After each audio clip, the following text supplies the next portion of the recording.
The making of a messenger. He was born over 2,000 years ago in a small town called Bethlehem, not into wealth, not into power, just a child in a world ruled by empires. His family lived in Nazareth, a quiet village, far from the centers of influence. Life wasn't easy.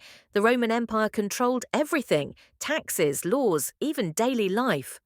But Jesus, he grew up with a different kind of strength, teachings, questions, and a sense of purpose that people around him couldn't ignore. By the time he reached adulthood, Jesus wasn't just another face in the crowd, he had a message, and soon the world would hear it. Calling. Jesus began teaching throughout Judea and Galilee, not in temples alone, but on hillsides, at lake shores, in the streets, anywhere people would listen. He spoke about compassion, justice, humility, and forgiveness, not as a ruler, but as a teacher. Crowds grew, dozens became hundreds. Some said he spoke with authority, unlike anyone they'd heard. Others were skeptical, suspicious even. But one thing was certain: Jesus wasn't blending in. He was standing out. The teachings. From parables to sermons, Jesus used stories, simple, direct, unforgettable. A farmer sowing seeds, a traveler helping a stranger, a lost sheep being found. These weren't just stories, they were lessons about human nature and hope. He preached love over hatred, mercy over vengeance, and a kingdom not of this world. Teachings that challenged the powerful, politically and spiritually. To many, he was a healer. To others, a troublemaker. To his followers, a leader. The miracles and momentum. Stories spread of healing the sick, calming storms, feeding crowds. Whether people believed every account or not, the impact was clear. Jesus had become a figure impossible to ignore.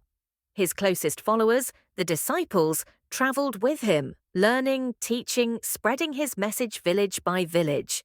But crowds and influence attract attention, and not always the good kind. Conflict with power. The religious leaders questioned him. The Roman authorities watched him. To them, his teachings weren't just spiritual, they were disruptive, threatening, potentially dangerous.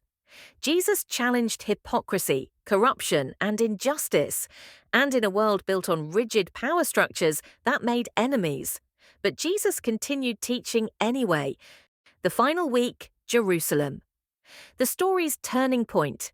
Jesus entered the city during Passover, a time already filled with tension and crowds. To his followers, it was a moment of hope. To his opponents, a moment of fear. Accusations spread, rumors grew, and soon events spiraled. Jesus was arrested, put on trial, and sentenced under Roman authority.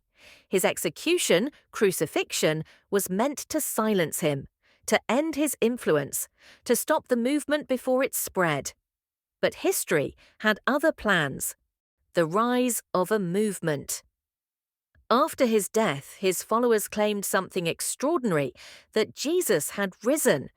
This belief launched a movement that grew rapidly across the Roman Empire. His disciples preached his teachings in cities, deserts, and distant provinces. Letters were written, stories recorded, communities formed.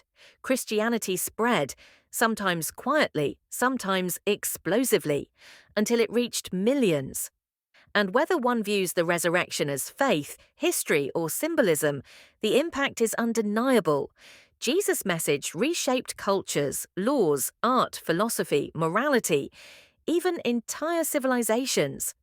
Legacy: Jesus of Nazareth. Teacher, healer, messenger.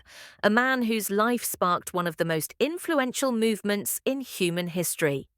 From a small village in the Roman Empire to the hearts and minds of billions across centuries, his message continues to echo. He lived humbly, he died brutally, and his name changed the world forever.